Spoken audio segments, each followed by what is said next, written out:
kamerani urganmisan jonni? 52 pul.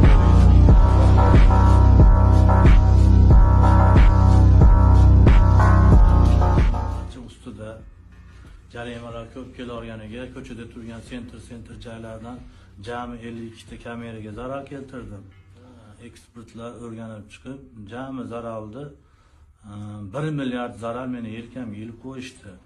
Zarar ko'rib turib, kattaroq zararga tushib qo'yganimni bilmay qoldim. Mashinam ham jarima maydonida. Qo'linglardan kelgancha, endi o'zingizlarning himmatinglar, malol kelmaydigan taqdir qancha bo'lishidan qat'iy nazar yordam qilib yuborsanglar, men xursand bo'lardim. Endi 1 milliard pul shu yoshimga kelib men ushlamaganman. İmkoninglar bo'lsa yordam qilsanglar.